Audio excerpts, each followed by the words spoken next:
Hello everyone, welcome back to my channel. Last Saturday ഇവിടെ മസ്കറ്റിലുള്ള children's public ലൈബ്രറിയിൽ പോയിട്ടുണ്ടായിരുന്നു കേട്ടോ.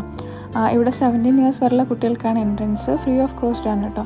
പിന്നെ ഒരു കാര്യമുള്ളൂ, നമുക്ക് ഇവിടുന്ന് പുസ്തകങ്ങൾ എടുത്തുകൊണ്ട് പോകാൻ പറ്റില്ല. മോർണിംഗ് ടു 5 PM ആണ് ടൈമിങ്. അതുവരെയുള്ള സമയം നമുക്ക് എത്ര വേണമെങ്കിലും ഇവിടെ സ്പെൻഡ് ചെയ്യാം. ഗാർഡിയൻസ്, അതായത് പാരൻസ് ആരെങ്കിലും കൂടെ ഉണ്ടായിരിക്കണം. അപ്പോൾ ഞങ്ങളൊരു ആഫ്റ്റർനൂണൊക്കെയാണ് പോയത്. 5 PM വരെ അവിടെ ഉണ്ടായിരുന്നു കേട്ടോ. ഒരുപാട് വെറൈറ്റീസ് ഓഫ് ബുക്സ് ഉണ്ടായിരുന്നു, വളരെ ഇൻട്രസ്റ്റിംഗ് ആയിട്ടുള്ള ബുക്സുകൾ. അതുപോലെ തന്നെ വായിക്കാനൊക്കെ നല്ല പറ്റിയ ആംബിയൻസ് ആണ് കേട്ടോ. വളരെ വലിയ ലൈബ്രറിയാണ്.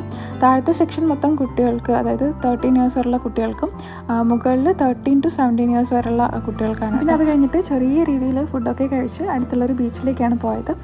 അപ്പോൾ ഇവിടെ മസ്കറ്റിൽ ഇതുവരെ ആ ലൈബ്രറിയിൽ പോയിട്ടില്ലാത്തവർ ഒന്ന് വിസിറ്റ് ചെയ്യും കേട്ടോ. നമ്മൾ ഇന്ത്യൻസിനെ ഒന്നും അവിടെ കണ്ടില്ല. അപ്പോൾ ഞാൻ കരുതിയിട്ടുണ്ടായിരുന്നു ഒരു വീഡിയോ ചെയ്യണം, കാരണം ഒരുപാട് പേർക്ക് അറിഞ്ഞൂടാത്ത ഉണ്ടാവും public library free of cost ആണെന്നുള്ളത്. അപ്പോൾ ഒന്ന്